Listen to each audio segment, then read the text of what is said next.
Welcome back to another episode of Sports Fanatics United.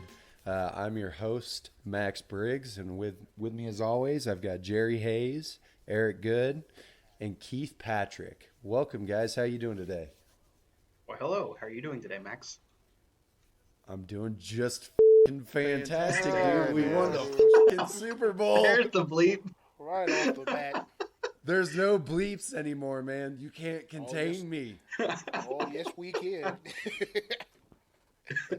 He can and he will. Give me my moment, Eric. Let me be me. You'll get your moment later, Max. You'll get more in a moment later. You might be getting that pink slip in the mail later.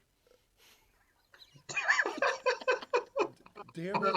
And you know the crappy thing is Jerry goaded me into it. I was going to be clean about it, but then he just gave me that little smirky response right there. Yeah, I did.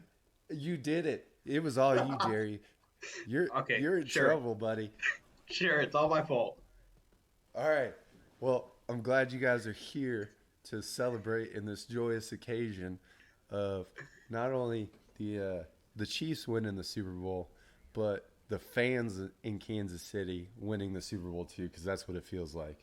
So we're going to have that on our show today. We're going to have the Jaguars play back-to-back games in London this year, which is pretty unprecedented. And we'll also be talking NBA trade rumors, XFL blind predictions, what would you do to change the NBA All-Star Weekend? And another one of my fantastic moments that everybody either probably turns off by the time we get to the end of the show or actually listens to and thinks I'm an idiot. All right, let's kick the show off. As long as you stay away from the conspiracy theories, we're good. Yeah, we can't do another one of those episodes. I know that. We can't do another one of those episodes. At least not for another few months. Yeah, months, years. It'll be years, decades. The Good family has in our contract now. No more conspiracy theory episodes for the next 4 generations. So, sorry, we all sat there. We all sat down and talked it out. And my generation is the first one. So, did you bring David over for that talk as well, just so he knows that going forward he can no longer mention them in the household? He's finding out when he listens to this episode, just like everybody else. Okay, that's fair. But when he wants more detail, we'll break it down to Steiner math. You see, whenever you look at the numbers, they spell disaster. I love Scott Steiner.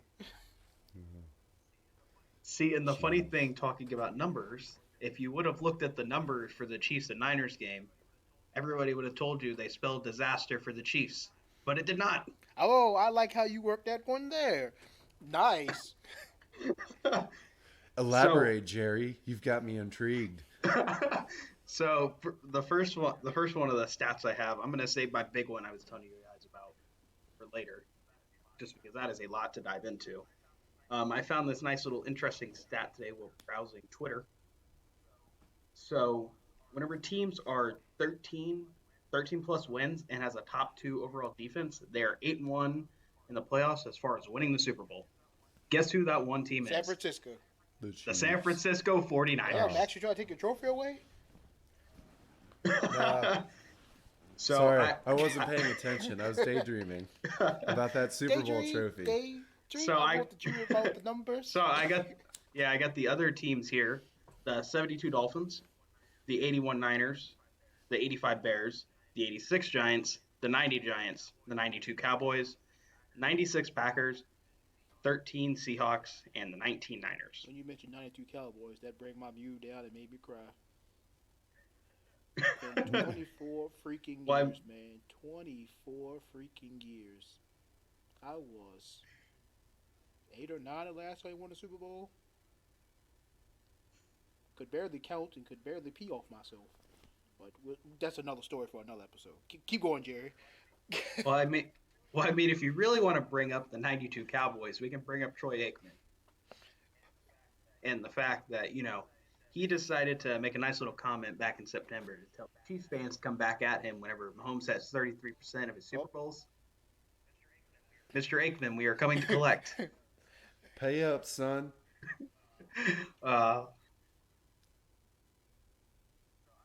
So I have a few more stats, but I'll let you guys dive into it a little bit before I get too more in depth in those. So Max, I know you're dying to talk.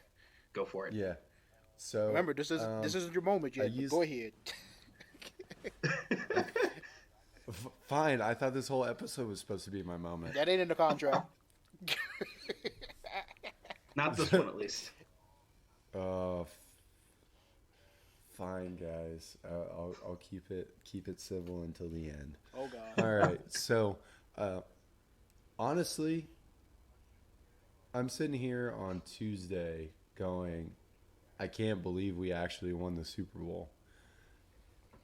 And it feels so phenomenal as a fan of a team that has gone through all these different coaches and quarterbacks throughout my lifetime.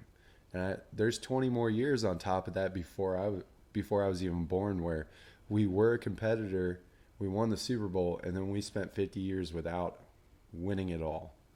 So we've gone on from greats like Hank Stram and Len Dawson to now ending up with Andy Reid and Patrick Mahomes, and it just feels so right now. Surviving the Blackledge years, surviving the Montana years, surviving Elvis Grbac. the Grbac, Bono. Hell, there was even Ron Jaworski in there. There's just so many different quarterbacks that we've gone through, and we finally draft one in the first round since 1983's Todd Blackledge, and he delivered for us, and it feels amazing, and I'm happy that Patrick Mahomes is the youngest quarterback in the history of the NFL to not only win an MVP, but to win a Super Bowl and a Super Bowl MVP. Don't forget 5,000 yards and 50 TDs. Yeah, exactly. Well, there's all that too, but you don't even need to throw that into a qualifier. He's the only person to ever do what he did, even without putting that in there. He's the only person to ever start his first full year in the league and throw 50 for 5,000. I mean, the guy's just phenomenal. He adapts to the game, and he won it for us, and it's just it's fantastic to watch. And he played a subpar game for him, and for us to still pull out that victory and come away down 10 in the fourth quarter with only I think it was 7 minutes and 40 seconds left in the game. And we were still down 7:42. We were down by 10, and for us to surmount a comeback and win by 11 is just phenomenal. It feels great. Honestly, I know why they gave him the MVP, the Super Bowl MVP. One, he's a quarterback, and two, he led the comeback. Honestly, there's a lot of players on the team that deserve a lot of props and should have got, a couple of votes here and there for MVP. One being Damian Williams.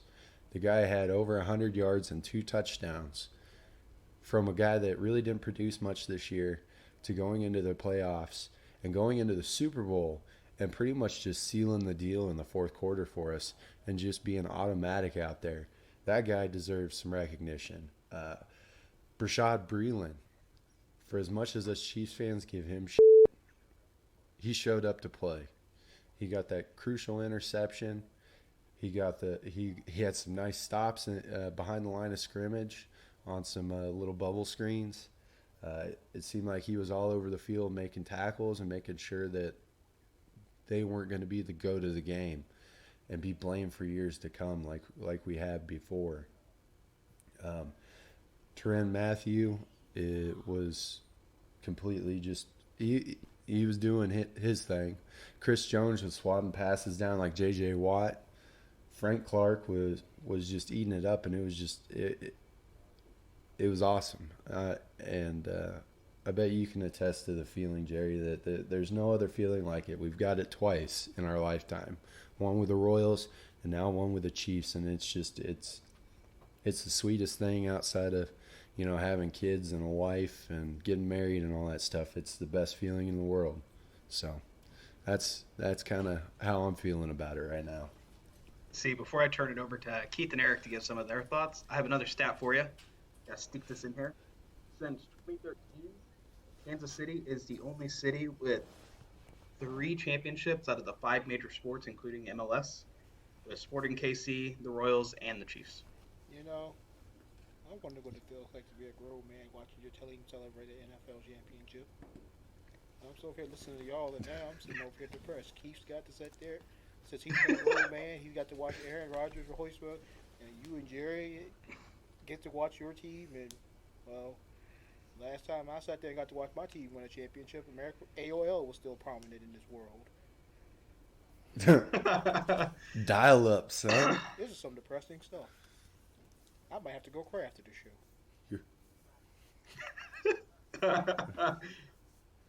Sure. Sad Cowboys fan. At least you don't care about Super Bowl 48 like Keith did. Oh. Oh. It's going to be fit in as much as I can fit it in. Well, you know what, though? As I sit here and I think about it, I feel better now. Because at least I'm not David and a Cincinnati Bengals fan. Because in that case, exactly. But not only has I never seen my team won, my team has never won it before I was made. So, you know, at least I got to see him as a kid, even though I didn't understand it as much as I do now. You lucky bastards. Hey, I waited my entire life for this. At least you got one when you were a kid. Actually, I got three. Actually, I got three as a kid, but you know. Yeah, but you're also a Yankees fan too, and a Lakers fan. You've had plenty of championships in your life. I almost had one in 2000 from Virginia Tech, but effing Peter Ward. Yeah, that's why you switched your allegiance to Virginia. You know right? what? I don't think I want you back on the show anymore. If you're listening and you want to be a co-host of this show, DM me your application. We just had another opening become available. DM me your application. You can't hurt me right now, Eric. I'm on top of the world because my team won a championship. Oh my! But I guess what I want to talk about now though is the other side of the coin, San Francisco. As you all seen the meme by now, they were up 20-10 with what?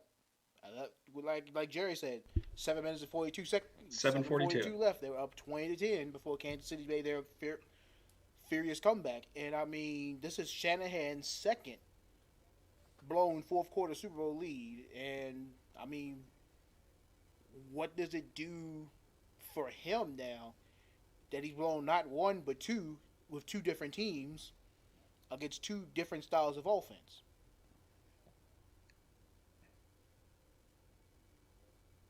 Well, honestly, I don't look at him in a different light. I mean, why should you? I mean, look at what Andy Reid's gone through over 21 years of being a head coach in the league. I'm not going to knock him. I won't be in that. I won't ever be the one to knock him because winning a Super Bowl in this league is hard enough as it is. So I'm not going to sit here and knock Shanahan for losing 2 Super Bowls. One he wasn't even a head coach for. One he was an offensive coordinator for. Yeah, there was some concerns about him relying on the pass more heavily than the run, which ultimately lost them the game because they weren't controlling the clock. The head coach can step in there too and go, hey, listen here, we're going to run the ball. I don't hold him solely accountable for that. Then you got to look at this game. Mahomes and the Chiefs are a different breed, man. I don't think any lead's safe with them. It doesn't matter how good of a team, how talented of a team you are. What they've proved in this postseason alone is that no lead is safe. Nothing you can do is going to stop them from bringing that drive and determination to ultimately succeed. So I'm going to look at Kyle Shanahan as a good offensive mind that has a bright future, and hopefully people don't pigeonhole him like they did Andy Reid. it would be a shame because he is a good coach, and I think with the right pieces around him, he can do great things like he's proved already. I knew the man was due because when y'all MFers were sitting on the field breakdancing and getting ready to score a touchdown, I mean, come on now. I said, if they score a touchdown on this play, this team, you can't break them. I said they're going to have that confidence for the entire game. And what happens on that very play? They sit there and Bieniemy brought that out from from the 49 Rose Bowl. 1949 Rose Bowl. 1949. And I was like, but instead of just doing it the second exact way, y'all put some flair and some style into it. Y'all had your razzle dazzle, your pizzazz, and no, that was not an illegal motion for anybody because only one player moved forward, and he was set for 1 second before that ball was snapped. So no, that's not illegal motion. That was a legal play because everybody else either went lateral or went backwards. But y'all them was out there breakdancing. I was like, bring y'all back out for the Super Bowl halftime show. Hell. But as far as it goes with Shanahan, though, no, you can't knock him exactly. But the thing is, because you got to realize the two coaches that were tasked with figuring out what the plan was offensively.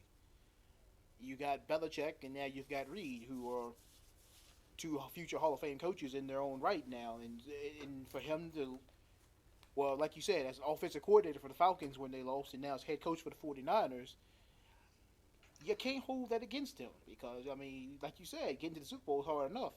And you're going to get against two Hall of Fame coaches. I mean, just the fact that he's gotten there twice now. He got there for Super Bowl 51 and again for Super Bowl 54. So he's gotten there twice in the last 4 years. I mean, that's an accomplishment of itself. And if he keeps up with what he's got going on now, he's going to win one. It's in the cards. It wasn't in the cards for Super Bowl 51, and he wasn't in the cards this past Sunday for Super Bowl 54. Exactly. See, the funny thing is, Max mentioned no lead is safe against the Chiefs, and I have a stat to back that up. I'm loving this episode so far with your stats. So thanks for backing me up, buddy. So in the entirety of the NFL, teams are 66 and 438 when they are trailing by double digits. Patrick Mahomes is 3-1 when trailing by double digits in the postseason. He is the only quarterback over 500 in the postseason. The only quarterback over 500 when trailing by double digits that has more wins than him is Tom Brady at 6. Mahomes has 3 in 2 years. I think there's a good chance he could have double digits by the time his career. Make sure Rosa gives you overtime pay for this episode, buddy. Tell her I told her. Give you your overtime check too. 'Cause damn, that's a good stat right there. Wait, where's my payment at? It never showed up in the mail. Where's your stats like that? You get we pay. I bring the energy and fun in my moment. We pay by the stats around here. Oh, if that's the case, you're about to be stat loaded. I'm gonna go on like Pro Football Focus or something and just read off stats for like an hour. I mean, if you're really want some Pro Football Focus stats, Mitch Schwartz allowed the lowest pressure rate of any offensive tackle since 2006 in the postseason. By a good, the next closest was Whitworth with the Rams in 2018 at 0.85. Schwartz was at 0.7. You know, and the difference between Whitworth is he had 118 pass protection snaps. Schwartz had 140. Ooh. Damn. You know, with the way Jerry's come with the stats tonight, it feels like, you know, when you go to a WWE show and a wrestler says something and the crowd goes, what? I feel like a wrestler would say something and Jerry would throw a stat like, you're 1-7 in your last 8 matches. And then the wrestler would be like, what? I still got more on the tap. You throw it at us. So do we want to do the big one right now, or I have one more I want to give you? Okay, go ahead. Give us. All right. So the other one I have is this season, Patrick Mahomes on 3rd and 15 plus was 13 for 17, 299 yards, 3 touchdowns, 0 interceptions. Wow. Fantastic. That is easily the best mark of all time. And then he, on top of that, postseason stat against Pittsburgh, by double digits. He was 5-0 this season when trailing by double digits, including the postseason. Ooh.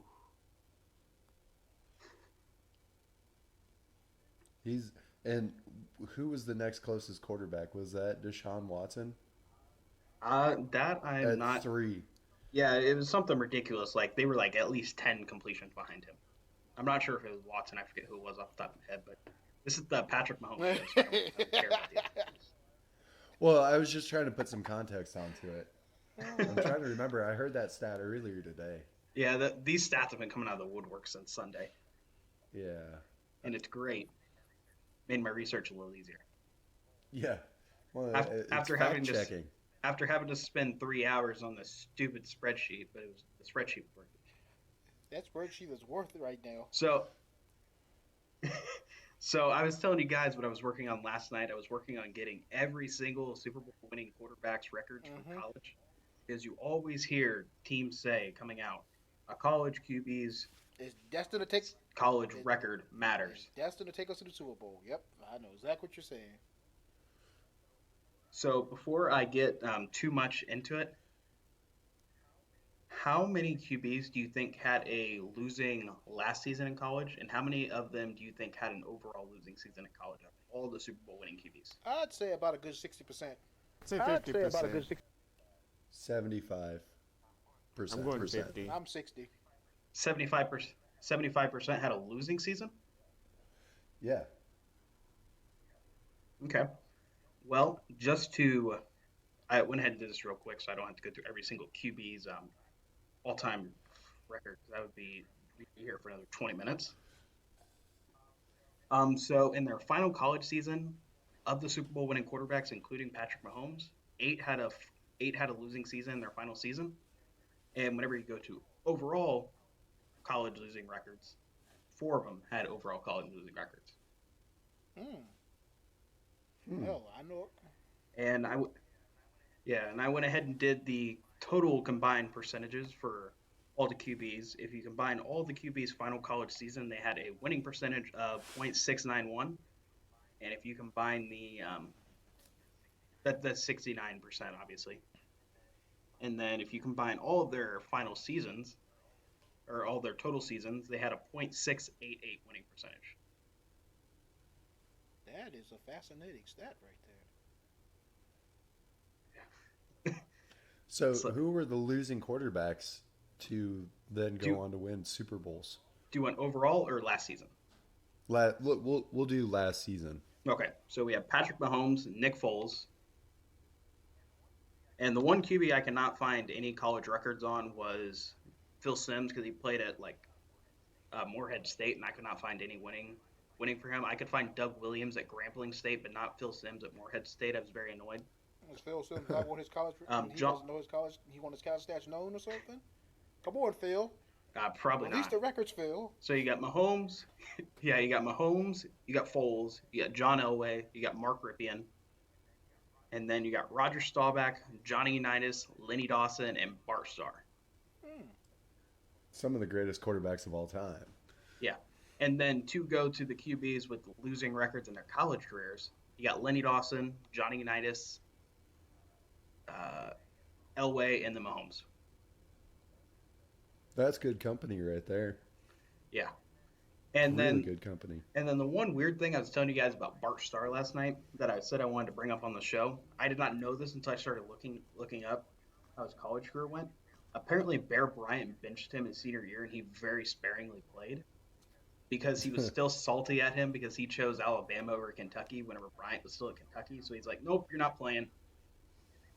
And they went 0-10 They went 0-10 his final season. So you end up with the guy that you wanted, and you didn't play it. Damn, man, bro. And you went Yeah, 0-10 for karma. I'm fairly certain that was his first year at Alabama too. So. Wow. Should have been his last. Yeah, and the Can't funny wait thing till about Bart, Hunter funny hears thing that. about Bart, and the funny thing about Bart Starr is he's the only quarterback that finished with exactly a 500 winning percentage in college out of all these schools. At 20, 20, and 5. Jerry, those are some very impressive stats, man. You're like our own new little Derek Peterson. But instead of baseball, you're doing football. Don't get him started on baseball. He's thrown some baseball stats at me before.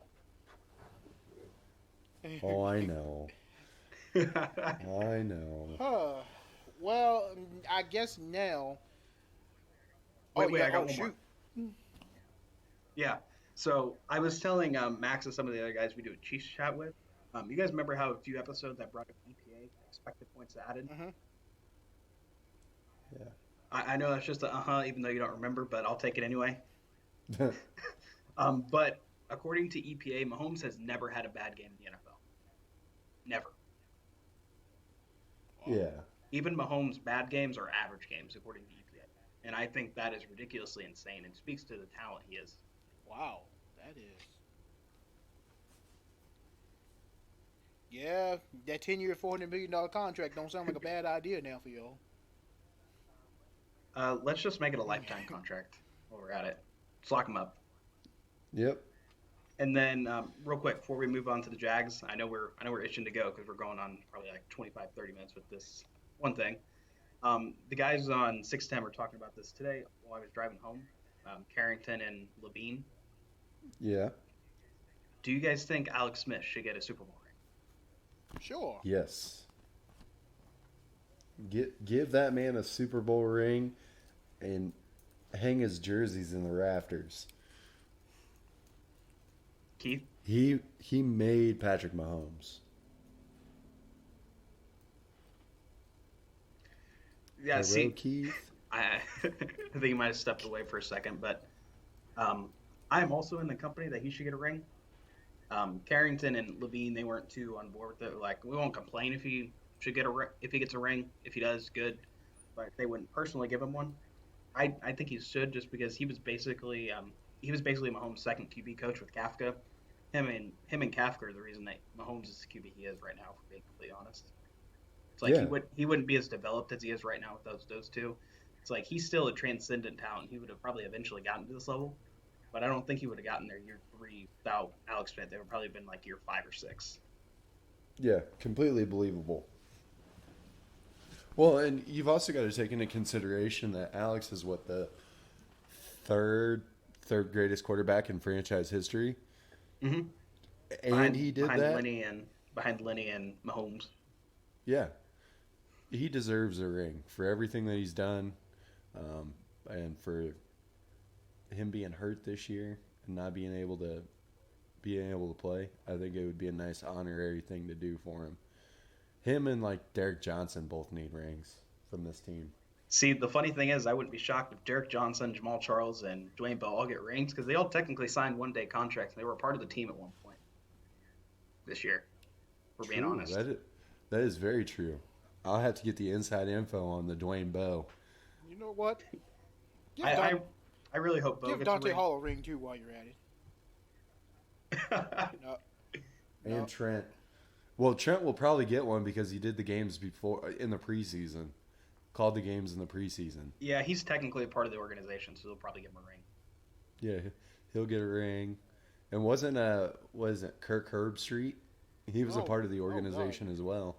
Is he? Yeah, I didn't know that. Kirk. He did the games with Trent Green during the preseason. Huh. So they're a part of the Chiefs. He was a part of the Chiefs broadcast network. All throughout the preseason. So the preseason feels like it was years ago at this point. It really does. Can I get a ring so I'm doing a podcast with 2 Chiefs fans? No. You know what? Now I know your contract go That's fine. I've seen the mountaintop, Eric. I'm fine with whatever happens now. All right, let's move on now to news that broke today. That the Jacksonville Jaguars are going to not play not one, but 2 London games next year, and they're going to play on back-to-back. Now, it's already been announced also that 2 privileged franchises, as we like to call them, the Steelers and the Bears, won't be in those games. And I'm pretty sure, I doubt the Houston Texans will be in that game too, because they played against the Jaguars this past year in London. So I think that leaves the Titans, the Colts, I think I saw the Lions, the Titans, Colts, Lions. Shoot, who else are they playing in the AFC? Titans, Colts, Lions, and 2 other teams. I can't remember off the top of my head. But I guess Jerry, I want to start with you. I mean, what do you think about the back-to-back games in London, and who do you think the 2 opponents would be? So I'm looking up their schedule right now, so that way I can try to figure out exactly who they might play. But I think it'll be, I think it'll definitely be an interesting experience. I know the Cons have contemplated moving. They let's just be straight with it. They wanted to move the Jaguars over there since they bought them. I think this is them experimenting to see how the logistics work, just seeing if they can physically make it work. The NFL seeing if it can make it work, and everything like that. So there's a lot that'll go into it. I think it'll definitely put them at an advantage having 2 games back to back over there, because they'll probably go over there the Monday or Tuesday after the game the week before. They might get their bye week the week before, and then they can just go over there and they can rest up. They can get acclimated to the time change where it doesn't really bother them like it would one of the other NFL teams. And I think it might put them at an advantage where they can get two wins over there, just because of the time zone advantage. As far as their teams, from what I can tell, it looks like their home games are Houston, Indy, Tennessee, Cleveland, Pittsburgh, Chicago, Detroit, and Cleveland and Miami. Those are the other 2 I was thinking of. Yeah. I think there's probably a good chance it'll be, if I just had to guess, probably Miami, and I'm thinking out of division opponent, but let's see Pittsburgh going over there. Maybe Cleveland, Miami and Cleveland. That would just break Richards. That would break Richards a little hard to Cleveland going over to London. Yeah. Just to Has lose. Has Cleveland been to London already? Has Cleveland been to London already? I don't believe they have. Yeah, I know the Chiefs Chiefs hasn't gone. Then they're going. have they? Yeah, I know the Chiefs have been to. I know the Chiefs have been to London and Mexico City. I know the Jags have been over to London multiple times. Detroit's been over to London. I'm thinking the Steelers. Tampa I'm went to thinking, last year, I'm thinking right? the Steelers and the Bears don't have to believe go so. over because they've been over there recently. I know the Bears was over there this year, and I want to say the Steelers were over there the last time they played Jacksonville when it was their turn to play them. So I'm thinking that's why Pittsburgh doesn't have to go over there again. See, I don't believe Miami or Cleveland's been over there yet, so that's why I'm going with them. I mean, it's a complete guess. I know Detroit's been over there, so they aren't going. I don't know if they'll take a division game over there. That's I where I doubt think it. you're wrong, Jerry. I think they're going to try to test the viability of an NFL franchise and try to see what the Jags look like in their back-to-back. And I think they're going to bring 2 divisional opponents. I think it's going to be Titans and the Colts? That's I a was gonna say- terrible decision. I was going to say Texans and Colts, but I could see the NFL doing something like that, trying to test the viability. Yeah, I mean, I wouldn't be super shocked at it. I would test it with somebody other than the Jags. Like, it's not really. Well, the Jags are the only team that actually has a real viability of moving over there. So I guess in a way that Yeah. makes sense. It's just The Jags are going over there. It's just a matter of when now. Oh my To yeah, me- yeah, because the Yeah. To me, con, this feels like the go ahead. con. What soccer team does Shahid own over in England? Is it Liverpool? Is it Oh. I forget. think But I forget which one it's it not is. Man U. I think it's Liverpool. It's one of the Premier League teams. I know that for sure. I'm pulling it up. It'll bug me. Fulham. Fulham. Fulham, Fulham FC. Premier League, yeah. But yeah, what I'm thinking is this is basically the NFL slow walking the Jaguars to London. The Jaguars are going to be the new London franchise. Don't be surprised if they're London Monarchs, but we'll get into that another time as well. But yeah, because now it's been they've been testing the Jaguars every year, and then there's been these other teams that have been going. Now it's more of Jacksonville's getting 2 games. Okay, don't be surprised Jacksonville gets 2 games going forward for the next couple of years, and then bam, when the new CBA hits, Jacksonville's a London team. Yeah, I could see that totally happening. That's why I'm saying it's going to be 2 divisional opponents, because they're going to try to test the viability of whether or not divisional opponents are going to be able to make the trip over there on back-to-back weeks. I mean, it makes too much sense. That's probably why it won't happen, but that's the way I see it happening. I can see that. I mean, then, you have 3 games. Let's just say that they have 3 games in the States and they stay over in the States. Then, like you said, they have 3 games over in London where they stay there, and other teams come over and get a bye week after that game, like they usually do now. And then you come back year 2 and year 2, or year 3, and they'll break it up some kind of way where the team that's over in London as the home team, the Jaguars going forward, won't have to play, in London this week, come across the pond, play in Tampa next week, go back over, play against the Dolphins in London, come back over and play against the Rams in LA. That's just not feasible. So the only way that you can do it is I don't know though. Like that's gonna be hard to do 8 home and away games and have all that travel. Yeah, like that's why they go. That's why I'm saying they're gonna bunch them together. Like when they come over here, they'll probably have 3 or 4 road games in a row, and then when they're over there, they're gonna have 3 or 4 road games in a row. That's about the only way that you could really make it work. Yeah, and they'll find like a host facility to like put them up in so that they can do their practicing. It won't be at that specific team's like training facility, but it'll be at like a local college or something like that. They'll figure out a way. Don't be surprised if they use Jacksonville as their stateside facility still. Yeah, it's just that the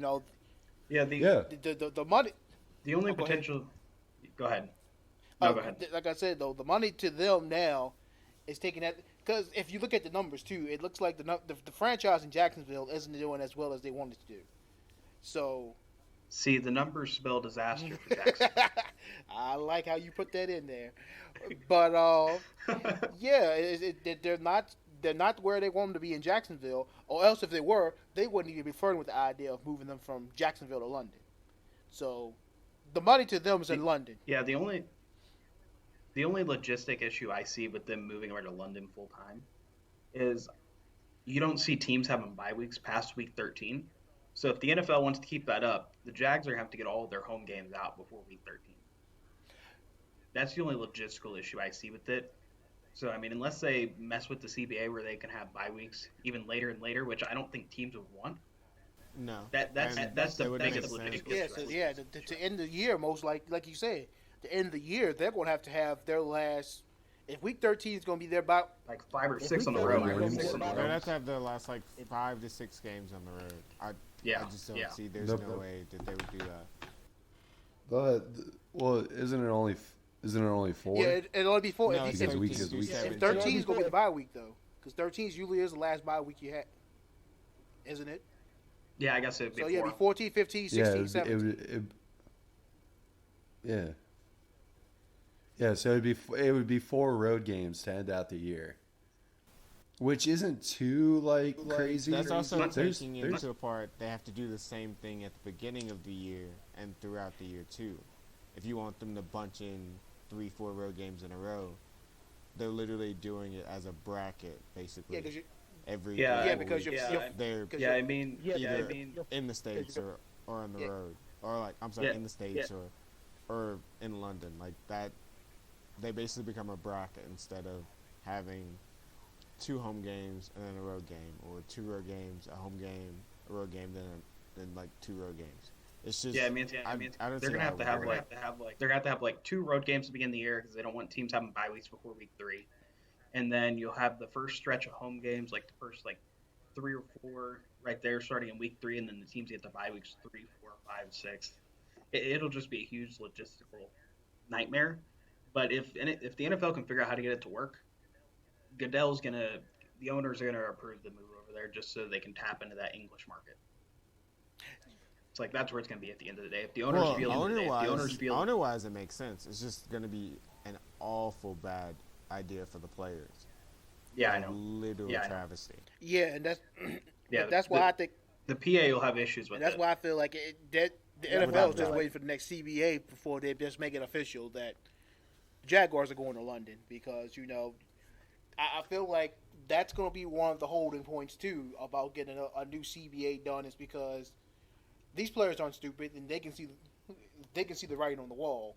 And then, like you said, if you're a division opponent, for instance, and you have to play, let's just say, for some crazy reason, the schedule, you playing the Chargers in week 7 in LA, and then the next week 8, you're going all the way to London to play the Jaguars in London.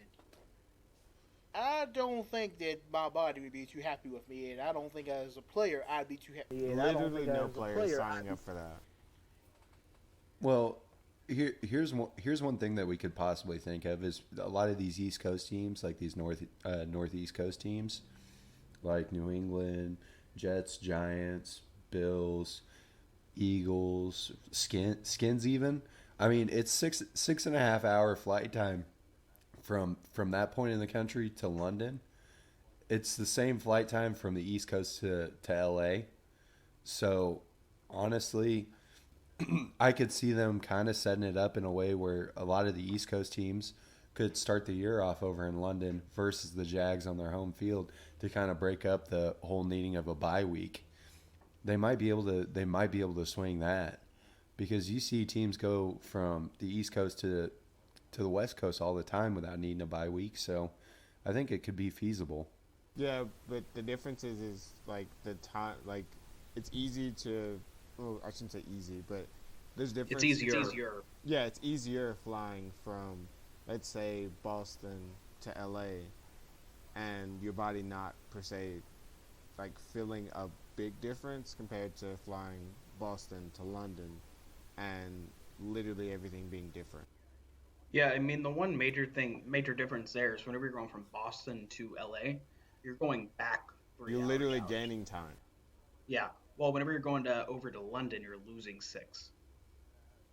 Is that okay? So you're losing 6 and only gaining 3. Mm-hmm. Yeah. So Okay. So there's a 9-hour difference between the Pacific time zone and London. Like, it's nice to go back in time per se and gain time. Yes. Body wise, but it's not going to help you. Yes, it is. Going the other way. Yeah, I mean, if the NFL can figure out how to make it work logistic wise, they're going to do it. The owners are going to try it. The players are going to hate it. They're gonna and fold. London will be the worst free agent destination in the NFL.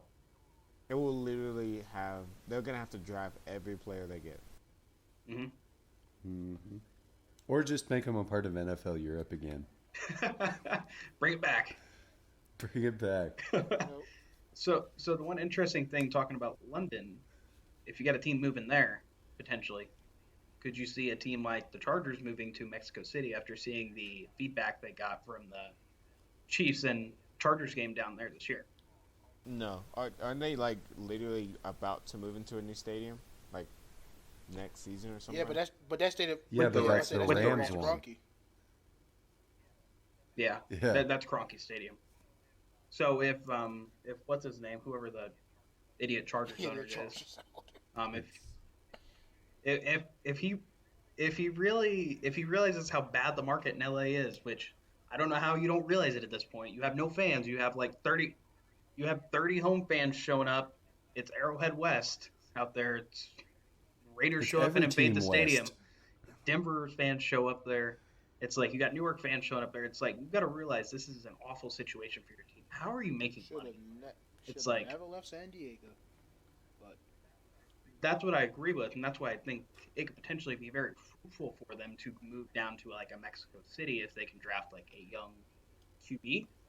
Get something like that. Get a young QB that the fans down there can get excited about and tap into that Mexico market that hasn't been tapped into. There goes Tua. Justin Herbert. Trevor Lawrence next year. I don't think Herbert would energize him as much. I would love if he went there. I just don't think he would be like the face of the franchise they need to like get that market. You know, I can agree with, unless they can get him to come out of his shell like the Chiefs did Mahomes. Mahomes was a very quiet guy before he got to Kansas City. Now he's one of the vocal leaders on the team. So I mean, with the right situation, he could be brought out of the shell. Yeah, maybe he has a Kermit voice. He just doesn't want to talk. That is very possible. You never know. All right, guys, let's move on from the NFL to the brand new league that's kicking off this Saturday, the XFL. Vince McMahon is bringing back his football creation after 19 years. The games this week, you got... The games this week, 19 years. Yeah. 0-1. You got Seattle against the DC Defenders. You got the LA Wildcats versus the Houston Roughnecks.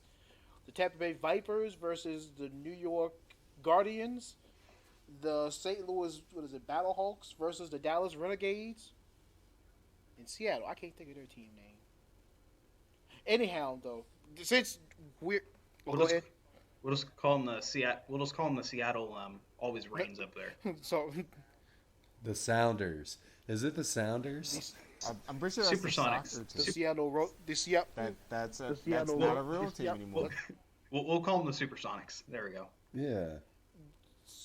Not even a real team. So, since none of us are knowledgeable and know what the hell is going to happen, and even these analysts that try to tell you what the hell is going to happen, they're lying to you because they don't know what's going to happen.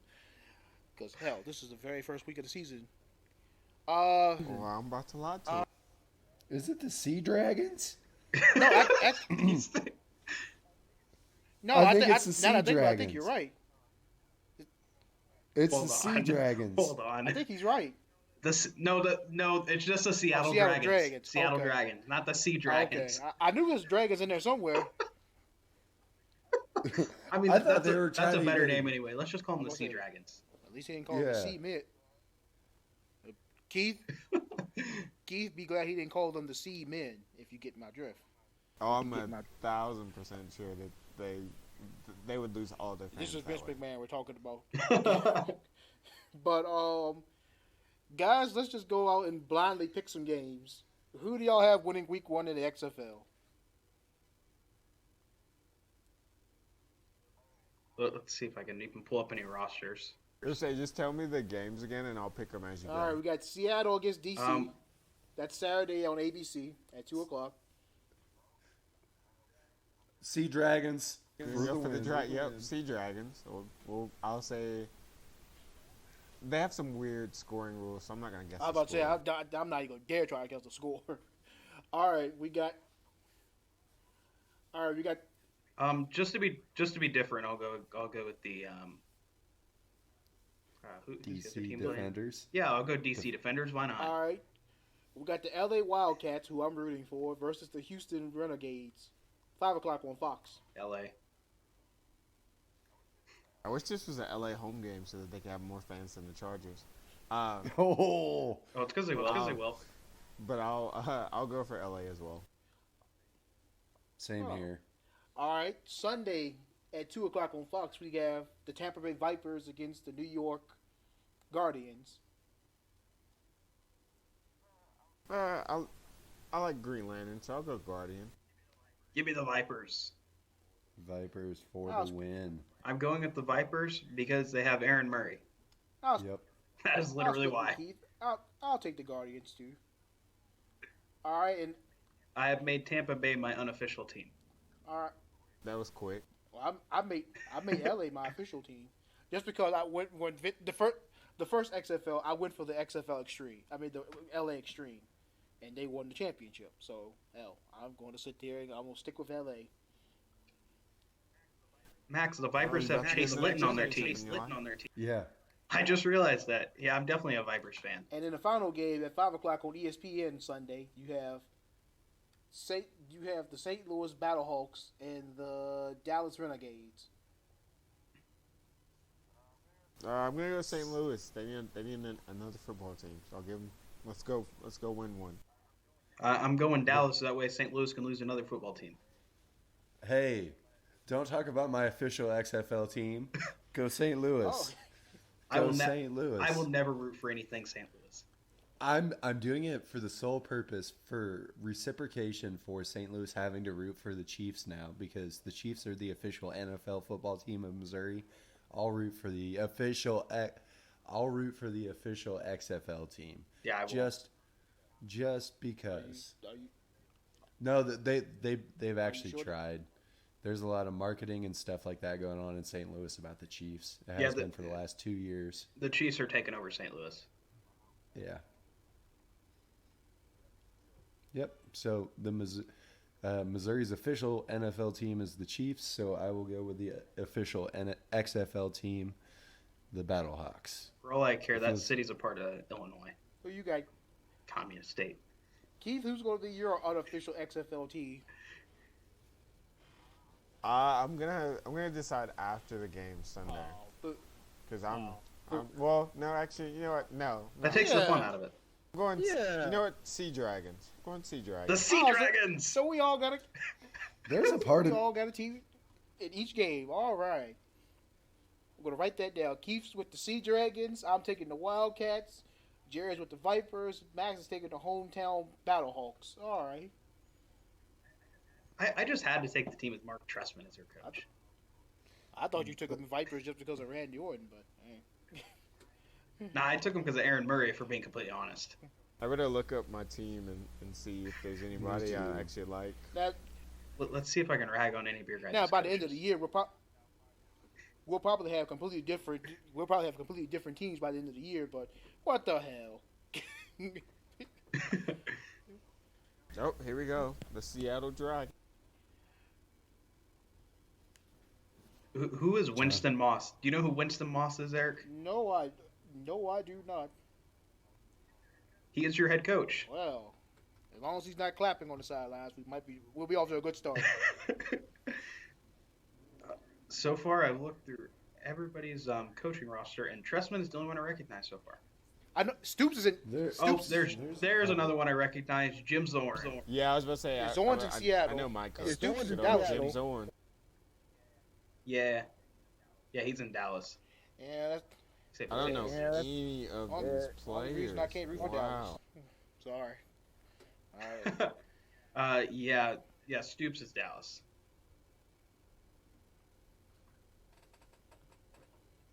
Let's see who the DC Defenders have as their head coach. Pep Hamilton. Yes. Eric, do you remember Pep Hamilton? No, okay, so I do actually. I'm pretty sure he was Peyton Manning's offensive coordinator in Indy. That was Jim Bob Cooter, wasn't it? No, I don't believe it was. I know Cooter was the quarterback coach.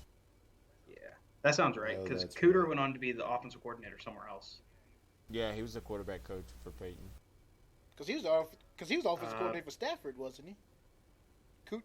Oh, yes, he was. Sorry, he was the offensive coordinator for Andrew Luck. My apologies. Oh, okay. I knew he was in Indy. I just didn't remember if it was Manning or Luck. Let's just hope that this. And we just took a hard right. Let's just hope this week's XFL games at least. Well, let's hope first and foremost that this XFL season actually sees a conclusion, unlike the AAF last year. But so. I'm rooting for it. Is my quarterback. Ugh. Hey, don't rag on BJ Daniels. At least I like my QB. While these guys still look over the rosters for their team, I guess I'll transition us now to the NBA. And, well, I guess I'll bring this up. It's a story of the Knicks being the Knicks once again. But earlier today, as of this recording, they fired, what was it, the vice president of basketball operations or the president? The president of basketball operations. Yeah, I'm pretty sure. What was it? Steve Mills. Yeah, Mills. Name? Yeah, Steve Mills. And they did it 27 hours before the trade deadline. such a smart idea. At least they kept their GM on board. So I will give them that. There's a couple reasons why they did it, though, so it makes sense. To be fair, they fired 5 years ago. Yeah, I would say it's super bad timing, but it makes sense. It's more of the Knicks being the Knicks, and I'm sure Shane Davis is somewhere laughing his ass off right now. Oh, he 100% is. But what are some moves that you guys see that could be happening before the trade deadline? Keith, I'll start with you. Well, I'm pretty sure everybody knows that I'm a Warriors fan. I personally don't see Russell moving, just because everybody in the organization has talked about obviously wanting to see him play beside Steph and Clay before making a move like that. But Minnesota is trying their hardest. I give them that. They are trying their absolute hardest. And part of me would want to see what a Steph, Clay, and Andrew Wiggins type of tandem would be. Trio would be. But for deals that I actually think are going to happen, the Knicks will end up trading a couple of their players just because they have way too many power forwards and such. And because there's an X. Yeah. I see Clint Capella moving more than likely to Atlanta. Let's see who else. Or John Collins? No.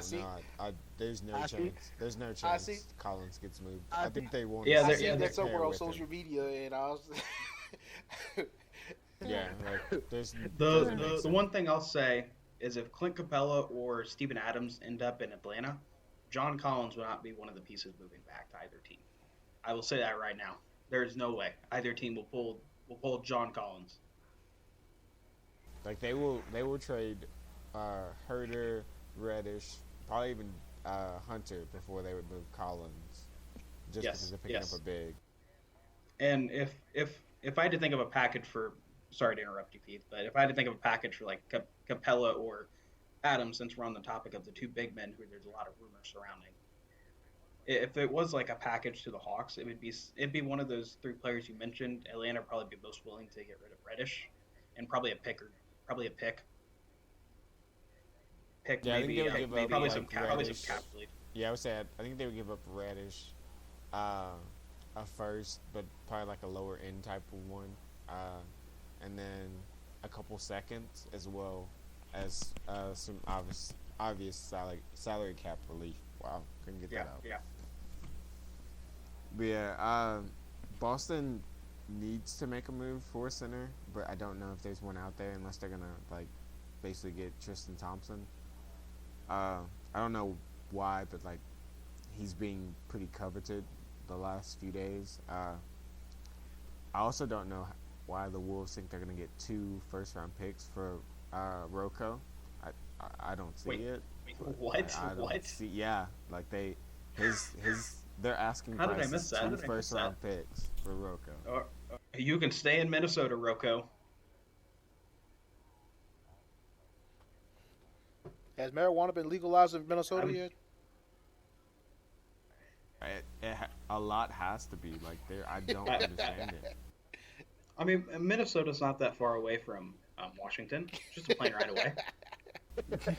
I don't even think they need the plane. Like I'm pretty sure they just like get it shipped to them or something. Because I don't know what the plan is. But like that's a literal like source. Is Rocco is or they covered 2 first. Have that Canadian reefer come down to Wolves seeking 2 first-round picks for Rocco. There must be something that Canadian reefer, I tell you. They have a very good supplier, I tell you. Also, the funny thing is, you mentioned the Knicks a minute ago, Eric. The Knicks are apparently entertaining a very Knicks-like deal. A deal between Julius Randle and Terry Rozier. Yeah, I saw that too. It is. They have enough point guard related like pieces that are young, unless they're just also going to give up on DSJ. I mean, I think they've already given up on him. Yeah, they've given up on him. They should pretty much give up on Ntilikina. They've already given up on Ntilikina. Super. Like they might as well just go ahead and get rid of them. I don't understand some of these moves that are like if they happen, I don't know. It just does not make sense. It just doesn't. You know what they should do? Send them to London. No, goodness. Also, a quick thing.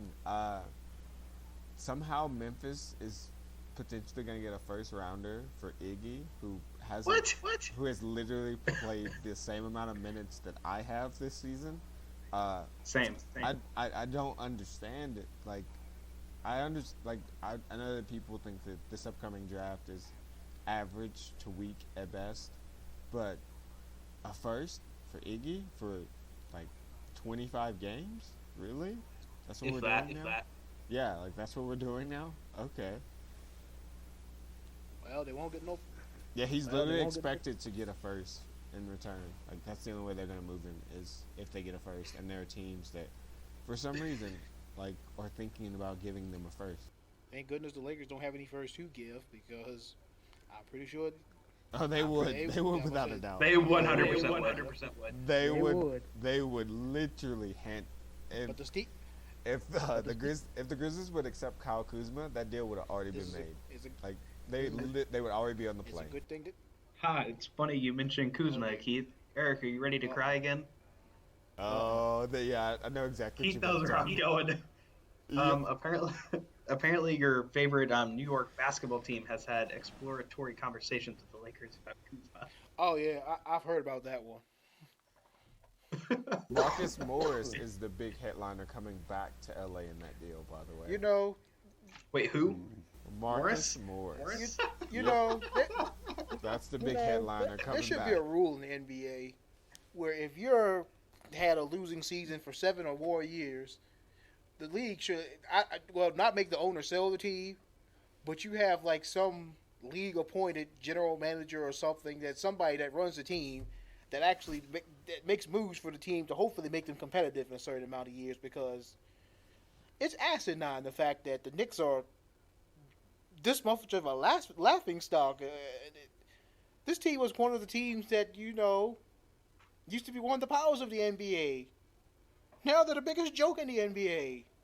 And I feel bad for Knicks fans that I know, because, to me, they deserve a good team. But as long as Dolan's there and he's in charge and he's allowed to do what he wants to do, I'm sorry, there are no better days ahead for the Knicks fans. And it's sad. It is completely... None. That is like I said, though, I would put the magic number at 7. 7 straight years of being below 500. All right, you gotta have some. We're going to send somebody to you to make you competitive. Your general manager, no, he doesn't have the thing anymore. He doesn't have the ability to make moves anymore. Your owner, step back. Head coach, shut up. This league appointed guy is here, and until you at least become a decent team again, he calls all the shots, because you can't make the owner sell the team. So that'd be the next best thing, because right now the Knicks not being good, it kind of, I don't want to say kills interest, but the NBA is better when the Knicks are good. I mean, there's no lie there. The NBA is better when the Knicks are good, and none at all. This past decade. Yeah, but that's gonna take a long time. Well, it's also like the NBA is better whenever the Lakers and Celtics are both good, because you have that LA-Boston rivalry. And then you have that shot for them to be in the finals, and it draws interest from casuals. Same thing for the Knicks. If the Knicks are good, it's going to draw casuals in, just because New York, Madison Square Garden, Knicks, If you sit there and ask anybody on the street to name you 3 NBA teams, I imagine 75% of the people that you poll are going to say Knicks, Lakers, Celtics.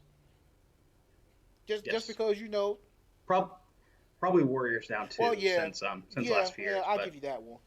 But Knicks, Lakers, Celtics, just because they've been permeated with the history of NBA basketball. But it's sad what's going on there in New York with Dolan and did y'all see the story that he singled out a teenager just because he was ridiculing him? Yes, I saw that. Seriously, man.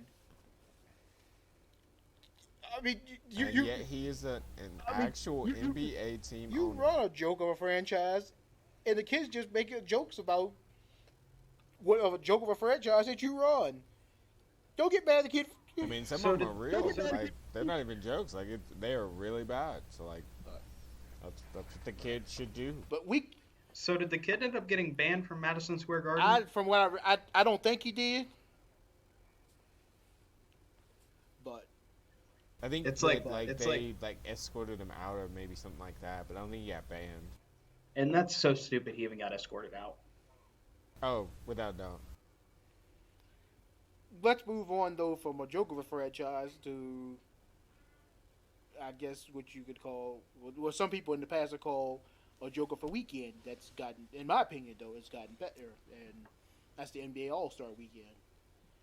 This year, not only are the teams wearing 2 and 24 to honor Kobe and Gigi Bryant, but the All-Star game, the format this year, if I'm correct, is that each quarter is going to reset to where zeros after the second and third quarter. Oh, after the second and third quarter? Yeah, if I read the rules right, which the rules were very vague, they gave me no clarification. I thought it was after each quarter it's going to reset. They score whatever in the first quarter. And then at the second quarter, it's reset to obviously 0. Yeah, because the two teams can win money for their charities this year, and that's why I think it reset. And at the fourth quarter, there's a target score.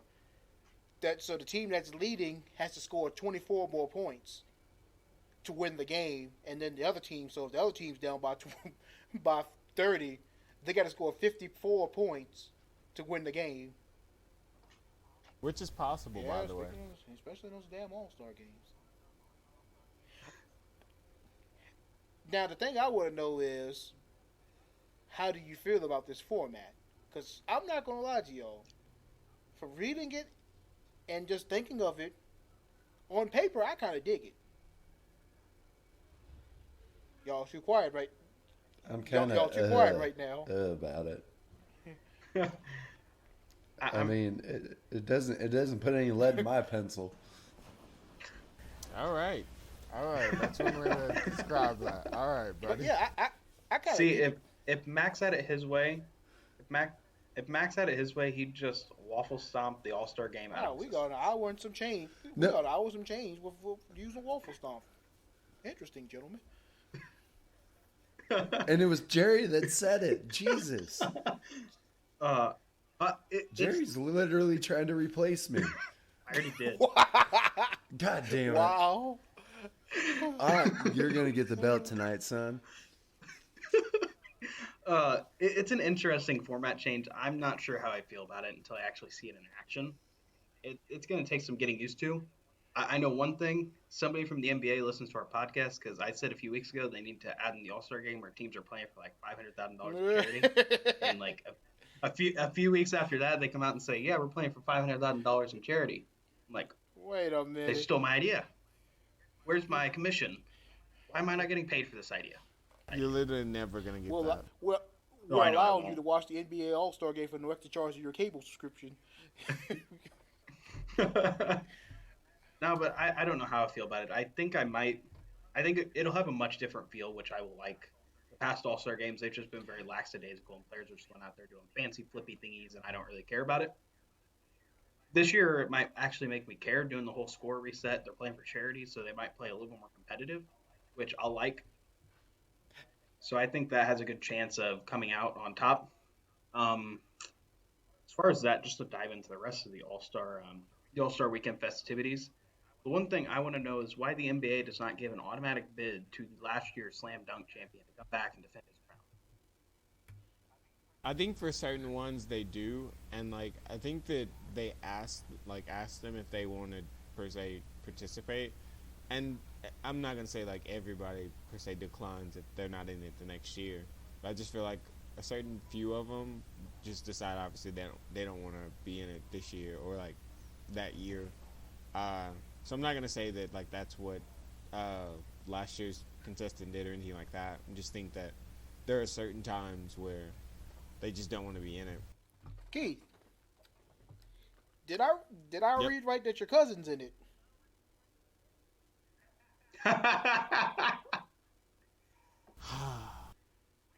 What are you talking about? Keith's playing on All-Star Weekend. No, Keith's cousin is in the slam dunk contest.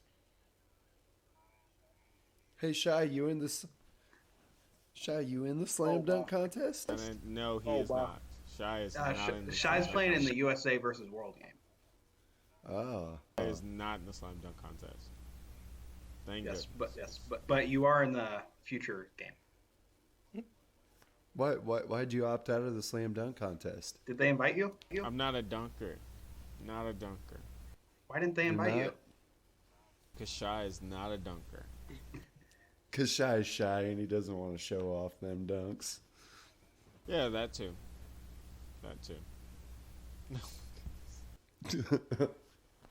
Aha. So I figured out why Diallo is not in the dunk contest. He's not healthy yet. I'm upset at that.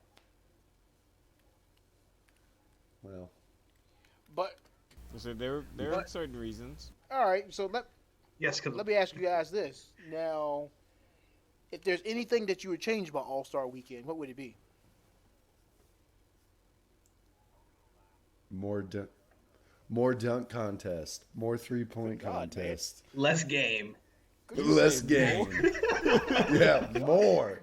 I want 3 dunk contests and then a dunk contest to choose the greatest dunk contest winner of all the dunk contest winners. Yeah. What I would find interesting is if each team had a representative in the dunk contest and 3-point contest, and then they just fight it out. Each team fights it out, and then you add up all the scores at the end and figure out which team is the overall winner. Boom. Oh, that's a good idea, Jerry. I like that. I could get behind that. Of course you can. I might have been a big mistake when I put this segment in.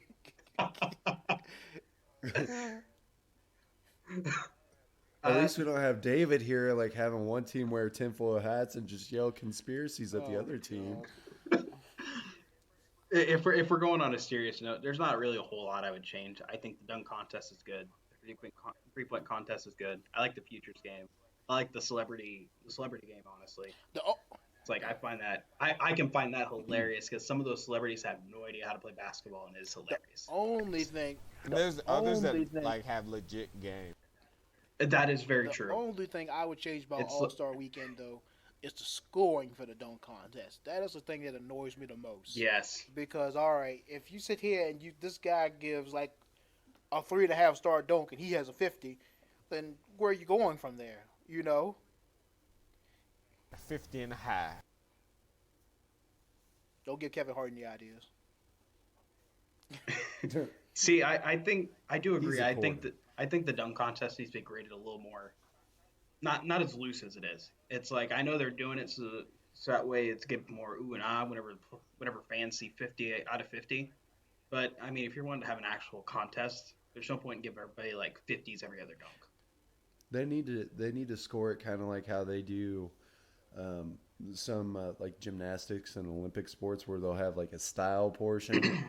Like a style score or a style component that goes into it, and then a technical component that goes into it.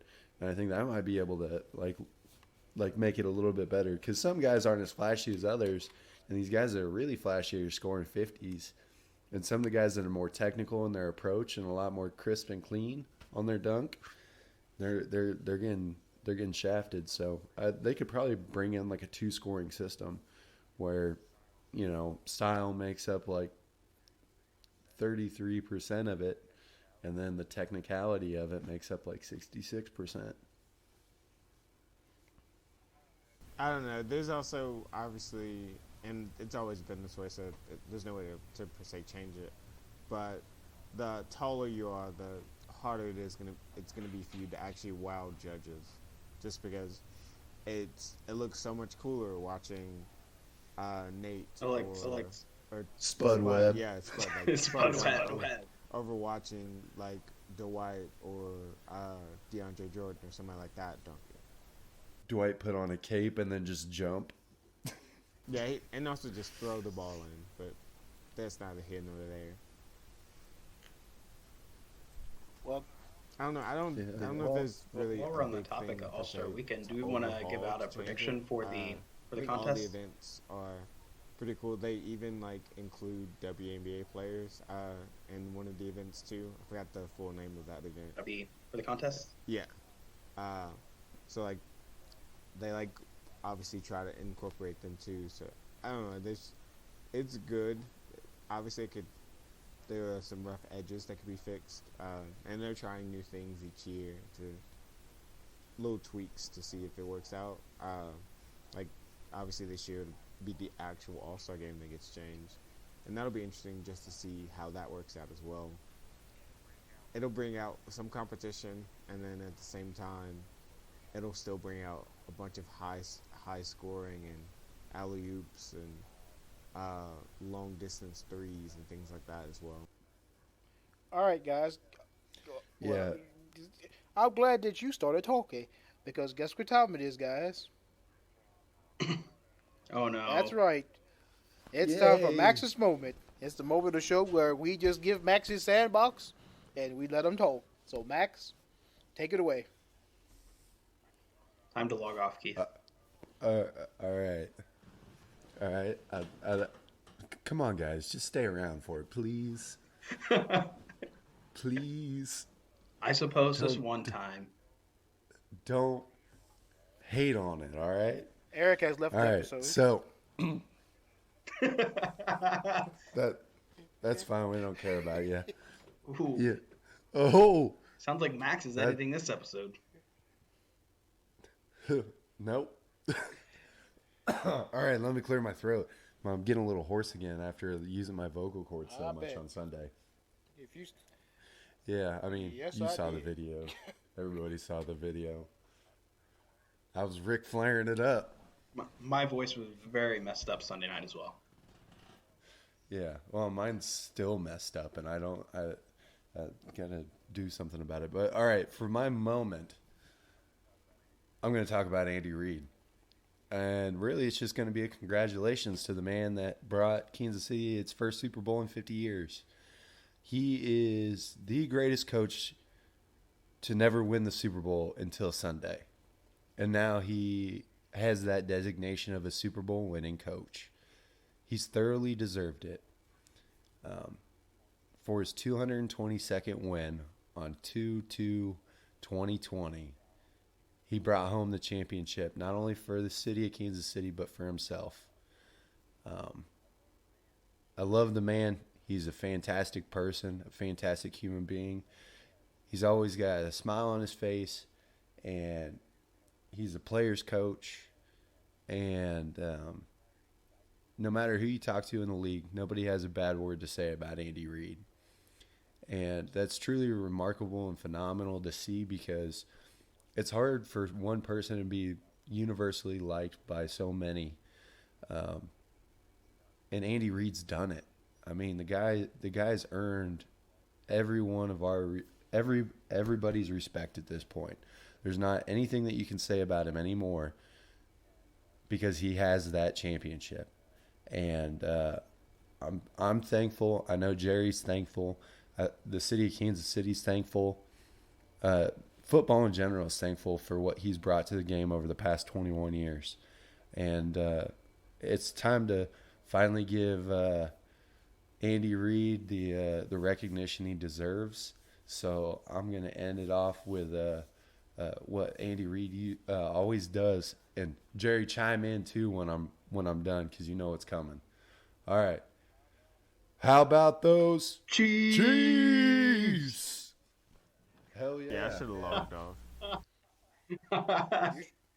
Screw you, Keith. You know you loved it, Keith. You wanted to join in. You should have logged off. These two have brought me that it's been 24 effing years since I've been able to celebrate a championship. Now I'm going to log off. All right. We got a new segment that we like to do at the end of the show where we're fanatically following something, which is a game or event in sports that's happening between now and the next episode of this show. And so, Jerry, I'll start with you. What are you fanatically following this week? I think the biggest one that'll probably be at most of our minds will probably be the XFL this weekend. Obviously, since I'm officially a Tampa Bay Vipers fan, I'll be watching them on Sunday. figuring out what all is going to be going there. I mean, other than that, it'll just be a lot of looking forward to baseball season. Still got a little bit until pitchers and catchers report. But yeah, this weekend will probably be a lot of XFL weekend, just seeing how everything looks, seeing what the league's all about, and seeing if I think it can be a sustainable league to actually have success, or if it might fizzle out like the AAF. I think taking that extra year would probably help out, but there'll be a lot of XFL for me this weekend. Keith, what are you fanatically following? I'm gonna obviously fanatically follow the XFL as well. Seattle Dragon here, but also Sea Dragon to you. Sea Dragon, Keith. Sea Dragon too. That's fine. But yeah, no, I'll be following the trade deadline as well, seeing which moves get made and which ones end up being per se keepers for at least the rest of the season, and then potentially being moved in the off season. So yeah, that's what I'll be following. All right, Max, tell us what you're fanatically following this week. Well, let's just say I'm going with my team, the Battlehawks, for the XFL. I'll be fanatically following that, I guess. We'll see how it goes. I'll probably just be following all the XFL. Also, KU, TCU should be on Saturday as well, so I'll probably catch that game. And then the other big thing that's really happening right now is pitchers and catchers report coming up in the next couple days. So it may not be a game, but it's like almost Christmas for me when spring training and pitchers and catchers reports. So that'll be a big thing on my radar right now. Now Max is trying really hard to be me. Off, Jerry. Oh, there's a bleep button again. Nope, there's a bleep. Bleeped it in the episode. Impressive. Besides XFL, I'll be watching the Wildcats and the the Roughnecks. Yeah, I forgot what the damn Houston team's name is. You already forgot your schedule. Yeah, well, they shows you how much I care about the Houston XFL team. But I guess cares. I'll also be following Maryland and Illinois in college basketball Friday night. It's a top 20 matchup, and it's on FS1 at 8 o'clock. And, you know, it's that time of the year now that right after NFL football season, the next big sporting event really to look forward to is the NCAA tournament. And so... March Madness. Yep. And so I get... Spring training baseball. Yeah. But yeah, that's what I'm fanatically following this weekend. So before we go, do you guys have any last words that you'd like to share? Woo! Go Chiefs. Real quick. So, it is a crying shame Eric Bieniemy is not a head coach. He should be snatched up next offseason. So teams, you need to stop being afraid to hire him and hire him already. Yeah, it's a damn Keith, shame. I don't want to leave you out. You got any last words? After that, it's nothing Chief related. That's for sure. Then we don't want to hear it, Keith. Yeah, get out of here. This was Patrick Mahomes' episode. You should have said that's for damn sure. No, that's for damn sure, Keith. You should have. You got to if you go put your foot down, Keith. You got to put it all the way down. Can't put it down soft. So much Chiefs. No, I'm honestly I'm happy for them. It was a good game. I mean, I didn't get to watch all of it. Obviously, I was at work. Boss did not take that idea well, so thanks for that. Oh, well. He didn't like it? No, wasn't a fan. Wasn't a fan of that idea. Maybe next year. Yeah, maybe next year. Did he hang Eric's sign up in the store anywhere saying "Do not allow in"? No, he decided not to. Well, that's a good start at least, Eric. You aren't banned from the store. Is it me or is it starting to get hot in here? Oh.